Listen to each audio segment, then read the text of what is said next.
Meditation requires being present, and that's a skill. You got to practice it. So your personality is made up of how you think, how you act, and how you feel.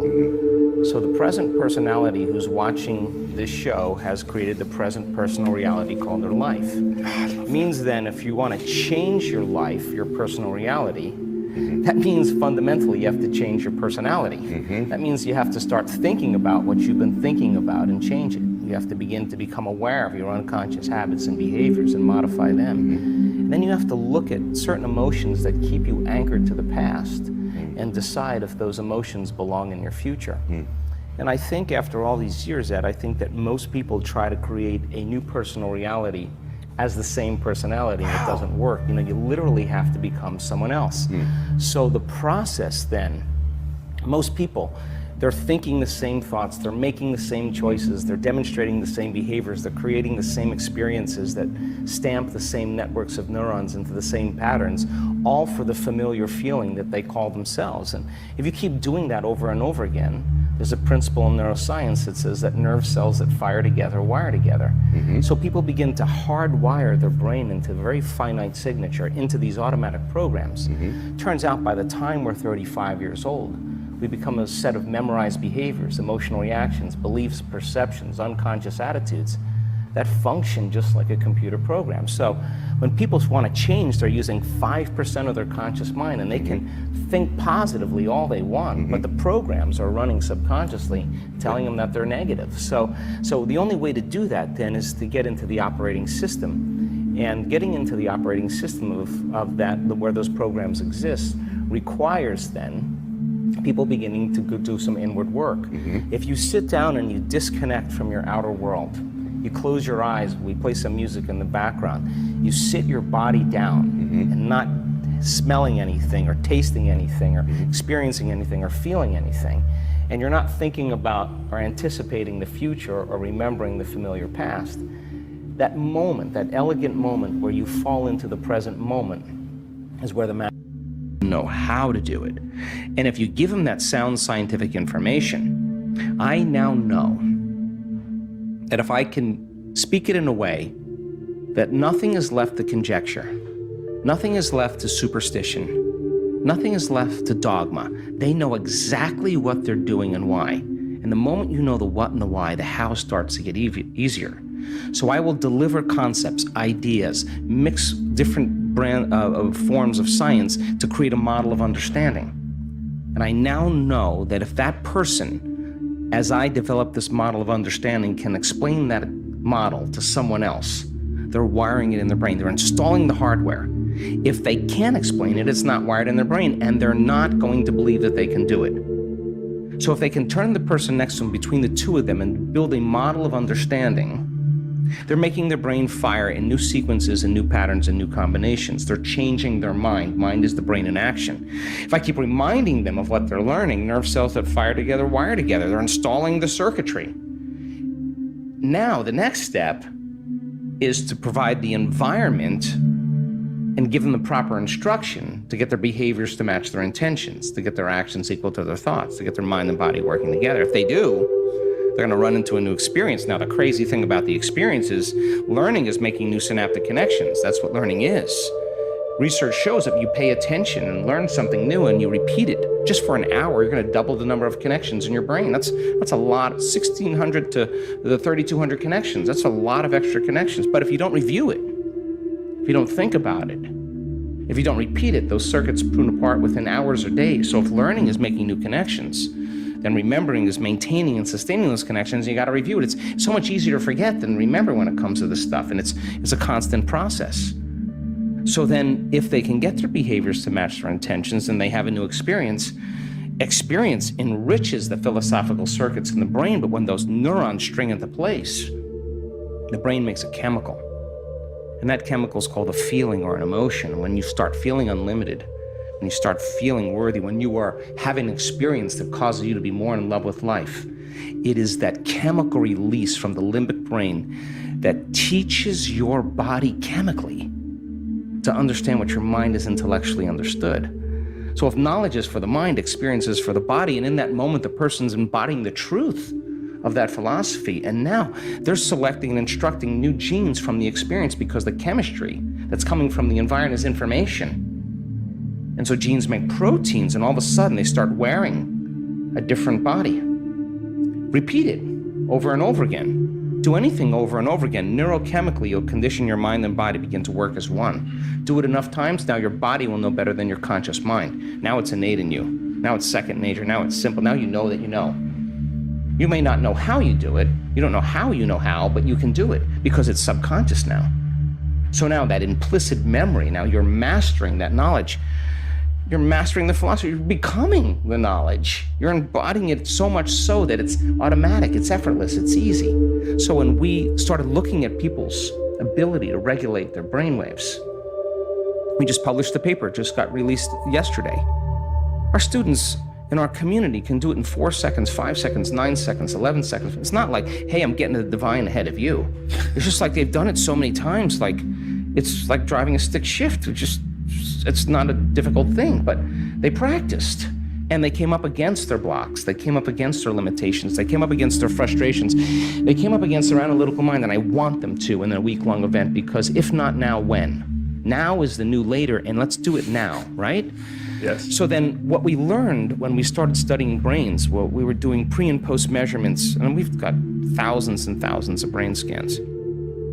We have real-time brain scans too, and when I started seeing people whose brains were getting worse during a meditation, I said to them, what are you doing in there? And 100% of the time, they were analyzing their life or themselves within some disturbing emotion. And if emotions are the record of the past, and those emotions are derived from the hormones of stress, they were thinking in the past. And I learned right in that moment that if I got a person past the emotion, cross the river of change with me, forget about the emotion, just keep overcoming it. Forget about the past. Dragging people out of their past is the work. And so when we started studying those brains and we started seeing changes, pre and post measurements, I realized the change wasn't just in their mind. It was actually in their brain. And that we were measuring different compartments of the brain, and when we're living in stress and we're living in survival, when the brain is aroused into those high beta brainwave patterns and we're out of balance and we're trying to predict and control everything in our life, and we're shifting our attention from one person to another problem, to another thing, to another condition. Every person, every object, everything, every place has a neurological network in your brain. So as the person was aroused by the hormones of stress like a lightning storm in the clouds, their brain was firing very incoherently. Different compartments were out of sync with other compartments of the brain.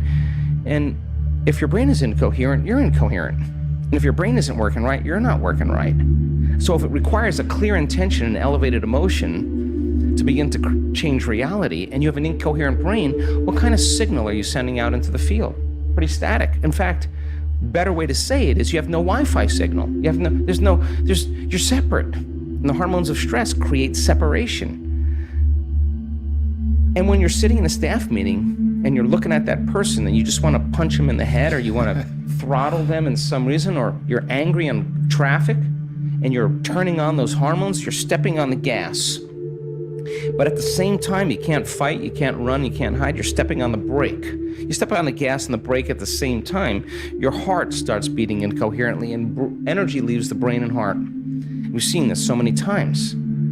So then, if the thought is the electrical charge in the quantum field, and the feeling is the magnetic charge, and how you think and how you feel creates your state of being, then we got to get energy right into this center right here. Because if you're going to believe in that future that you're imagining with all of your heart, it better be open and activated. And we got to teach people how to create heart coherence. And we have beautiful imagery to show that when a person's heart is coherent, like taking a big sheet and just flushing it, just whipping it like that wave that's created, the heart begins to send profound waves of energy into the brain, and the brain goes into a creative state. So the heart is the creative center, and our heart begins to drive our brain into more alpha patterns, more creative patterns. At the same time, when the heart gets coherent, it's producing an ambient magnetic field up to 3 meters wide. Now you're more wave, less particle. More energy, less matter. You're emitting a coherent signature. Now that energy is frequency. And that frequency carries information. So when energy begins to activate the heart and you're giving thanks for the event before it's happened, your body's so objective, it's believing that it's happening to you, because what is the emotional signature of gratitude? When you get something favorable, you receive something favorable, something just happened to you that you like, something's happening to you, you say, thank you. The feeling of gratitude, the emotional signature, means it's happening to you, it's already happened. So it is the ultimate state of receivership. So teach a person how to give thanks before it happens, open their heart, and their heart's like a pounding of a drum or dropping a pebble in water, is producing this field. It's that energy, that creative energy, can carry the thought of their health. It can ride, that intention can ride on the wave.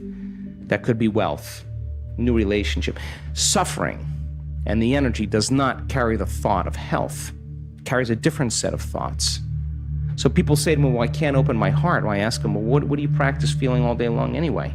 Because you're so good at feeling something else, you haven't practiced feeling it. So then, when we teach people this formula, they have to keep overcoming their thoughts, overcoming their impatience, overcoming the programs, they come right up against it. Anything that's standing in the way between them and their connection, they got to do business with it. And so as they start removing those veils, those masks, those layers, and they start crossing that river of change, and their heart starts to open a little bit, and they feel a little bit more, and they feel a little bit more, and their brain is coherent. Now they have a coherent brain and a coherent heart. The balance between the two is an exchange of information that's not coming from out there, it's coming from within them. And now they have a Wi-Fi signal. And now they're connected. When your heart opens and your brain is coherent, you feel connected to something greater. You don't feel separate any longer. So then, can you then get so good at it that no person, no condition, no experience in your life is going to move you from it? That's the name of the game. That's the Wi-Fi signal now. And so now, whatever you broadcast into the field is really your experiment with destiny. Not for the whatever you get, but for the fact that you created it. That's the fun part. And then, so many people, I have people in our work that created so much wealth. The first thing they did? They gave it away. Well, of course they would, because they now believe they can create it again. So now what? Now you just get good at giving. It's no longer about that. What do you want? You're going to get that car, and then you're going to be like, I'd rather drive the Mini. I don't really care about that whatever car. I'm just happy with what I have.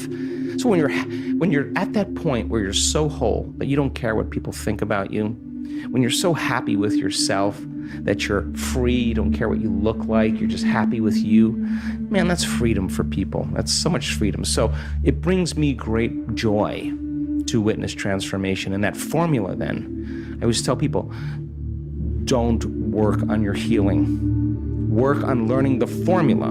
Once you learn the formula and get it down, the healing will be the side effect.